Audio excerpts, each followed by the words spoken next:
Welcome back to my channel. ఈ రోజు మన ఛానల్లో రెసిపీ ఏంటంటే వంకాయ బంగాళదుంప ఫ్రై అండి. రైస్లోకైనా చపాతీ అయినా బటర్ నాన్ అయినా దేనిలోకైనా చాలా చాలా పర్ఫెక్ట్ కాంబినేషన్ అండి. కర్రీ అయితే ఇలా చేయండి, ఈ ఫ్రైని చాలా చాలా టేస్టీగా ఉంటుంది. అలాగే ఈలోపు అయితే మీకు చిన్న రిక్వెస్ట్ అండి, మన ఛానల్ ఇంతవరకు ఎవరైనా సబ్స్క్రైబ్ చేయకుండా చూస్తే ప్లీజ్ అండి సబ్స్క్రైబ్ చేయండి. అలాగే వీడియో నచ్చితే లైక్ చేయండి, మీ ఫ్రెండ్స్ అండ్ ఫ్యామిలీ మెంబర్స్కి షేర్ చేయండి.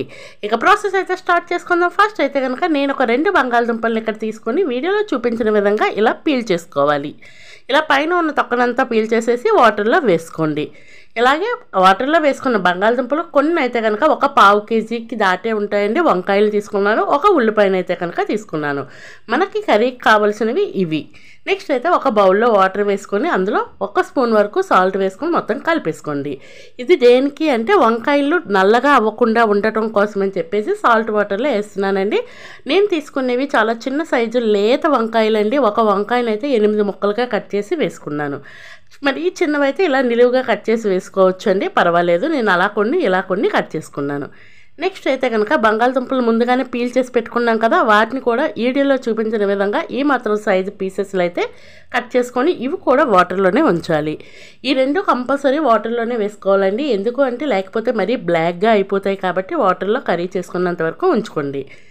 నెక్స్ట్ ఉల్లిపాయను కూడా చిన్న చిన్న ముక్కలుగా కోసేసి అది కూడా సైడ్న పెట్టేయండి. నెక్స్ట్ అయితే కనుక స్టవ్ వెలిగించి కళాయి పెట్టుకొని 1 స్పూన్ వరకు ఆయిల్ వేసి అది వేడైనాక ముందుగా మనం కట్ చేసి పెట్టుకున్నాం కదా వంకాయలు అలాగే టేస్ట్ తగ్గ సాల్ట్, ఈ వంకాయలకి మాత్రమే సరిపడా సాల్ట్ వేసేసి మొత్తం ఒకసారి బాగా కలిపేసుకోండి. ఇలా కలుపుకున్న తర్వాత మూత పెట్టేసి మధ్య మధ్యలో కలుపుకుంటూ ముక్క అనేది మెత్తగా అయ్యేంత వరకు ఒక 80% ఉడికేంత వరకు దీన్ని అయితే కనుక బాగా కుక్ చేసుకోండి.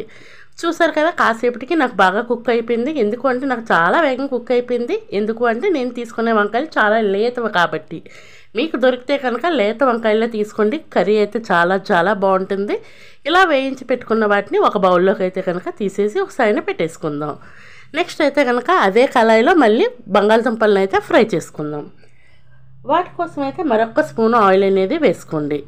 ఆయిల్ హీట్ అయిన తర్వాత ఒక 1/2 స్పూన్ వరకు ఆవాలు, ఒక 1/2 స్పూన్ వరకు జీలకర్రని వేసుకోండి. ఈ 2 కూడా చిటపటలు అయిన తర్వాత 1 స్పూన్ వరకు పచ్చి శనగపప్పును వేసుకోండి. తాలింపుకి ఈ పప్పులు అన్నీ వేసుకోండి, బాగుంటుందండి. శనగపప్పు అలాగే ఆవాలు జీలకర్ర వేసుకుంటే ఈ వంకాయ ఫ్రైకి అయితే వంకాయ బంగాళదుంప ఫ్రై అదిరిపోతుందండి టేస్ట్ అయితే. ఇవి కాస్త ఫ్రై అయ్యేంత వరకు ఫ్రై చేసుకోవాలి. ఇలా ఫ్రై అయిన తర్వాత ఒక ఉల్లిపాయని ఇందాక చెప్పాను కదా ముక్కలుగా కోసి పెట్టుకున్నానని, ఆ ముక్కలను అయితే వేసేసి ఒకసారి బాగా కలిపేసుకోవాలి. ఇందులోనే కాస్తంత కరివేపాకు రెబ్బలు కూడా వేసుకోండి. వేసుకొని మొత్తం ఇవన్నింటిని బాగా కలిసేటట్టు కలుపుకొని మూత పెట్టుకొని కాస్త ట్రాన్స్పరెంట్గా అయ్యేంత వరకు ఫ్రై చేసుకోండి. కాసేపటికి చూడండి కలర్ అనేది కాస్త చేంజ్ అయింది కదా. ఇప్పుడైతే బంగాళదుంపల్లో నుంచి వాటర్ అంతా తీసేసి ఆ ఓన్లీ ముక్కల్లో మాత్రమే ఇక్కడ తెచ్చి వేసుకోండి. ఇది కూడా ఒకసారి బాగా కలిపేసి ఈ బంగాళదుంపలకి సరిపడిన సాల్ట్ అయితే ఇక్కడ వేసుకోండి. ఫస్ట్ అయితే వంకాయలకి సరిపడిన సాల్ట్ అక్కడ వేసుకున్నాము, ఇప్పుడైతే బంగాళదుంపలకు సరిపడా సాల్ట్ అయితే ఇక్కడ వేసుకోవాలి. వేసుకొని మొత్తం అంతా బాగా కలిపేసుకోండి. కలుపుకొని ఇది కూడా వంకాయలు ఎలా అయితే ఫ్రై చేసుకున్నామో మూత పెట్టుకొని మధ్య మధ్యలో కుక్ చేస్తూ కలుపుకుంటూ దీన్ని అయితే ఫ్రై చేసుకోవాలి. కాసేపటికి మనకి బంగాళదుంప కూడా బాగానే కుక్ అయిపోద్ది. చూసారు కదా, ఈ విధంగా కుక్ అయింది. ఇలా కుక్ అయిన తర్వాత చూడండి వీడియోలో చూపిస్తున్నాను మీకు, ముక్క అయితే మెత్తబడింది కదా. ఇలా కుక్ అయిన తర్వాత మూత తీసేసి కాసేపు ఫ్రై చేసుకోండి. అప్పుడు మనకి ఒక లైట్ గోల్డెన్ బ్రౌన్ కలర్ అనేది పైన అయితే మనకి ఫామ్ అవుతుంది. ఇందులోనే ముందుగా ఫ్రై చేసి పెట్టుకున్నాం కదా వంకాయ ముక్కలను కూడా తెచ్చి వేసేయండి. వంకాయ ముక్కల్లో ఒక 80% కుక్ అయిపోయి, బంగాళదుంప ఒక 80% కుక్ అయిపోయి, నెక్స్ట్ అయితే కనుక ఆ 20% మిగతా ప్రాసెస్ చేస్తున్నప్పుడు కుక్ అయిపోద్ది. అలాగే ఇందులో ఒక 1/2 స్పూన్ వరకు పసుపు వేసుకోండి. టేస్ట్కి తగ్గ కారం అయితే కనుక ఒక 2 స్పూన్ల వరకు కారం అయితే నాకు పట్టిందండి. నేను తీసుకునేది చాలా చిన్న స్పూన్ కాబట్టి. అలాగే ఇందులో ఒక పెద్ద స్పూన్తో అయితే కనుక 1 స్పూను ధనియాల పౌడర్ వేసుకోండి. అలాగే 1 స్పూన్ వరకు జీలకర్ర పౌడర్ని వేసుకోండి. నెక్స్ట్ అయితే కనుక గరం మసాలా పౌడర్ని ఒక 1/2 స్పూన్ వరకు వేసుకోండి. వేసుకొని వీటినంతటినీ ఒకసారి బాగా కలిపేసుకోండి. ఈ స్పైసెస్ అంతా బాగా కలిసేటట్టు కలుపుకొని ఒక్కసారి మూత పెట్టేసి కుక్ చేసుకుంటే ఆ స్పైసెస్ అన్నీ బాగా పడతాయి. మనకి ఇంకా ఒక 20% ఉడకలేదు కదా, ఈ లోపు అయితే కనుక ఆ 20% కూడా ఉడికిపోయి కర్రీ అనేది చాలా చాలా టేస్టీగా ఉంటుందండి.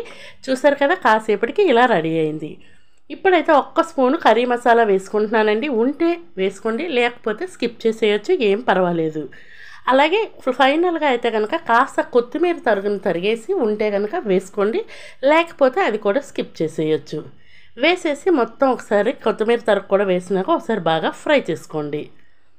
ఇలా ఇంకా మన ఛానల్లో ఇలాంటి మంచి మంచి వీడియోస్ చాలా ఉన్నాయండి. అవి ఇంతవరకు మీరు వాచ్ చేయకపోతే ప్లీజ్ అండి వాచ్ చేయండి. చాలా చాలా టేస్టీగా అలాగే సింపుల్గా అయ్యే రెసిపీస్ని మాత్రమే మన వీడియోస్లో అయితే పోస్ట్ చేస్తాను. ఇక ఫైనల్లీ రెసిపీ అయితే రెడీ అయిపోయింది. Ready to eat. Thank you for watching. Bye.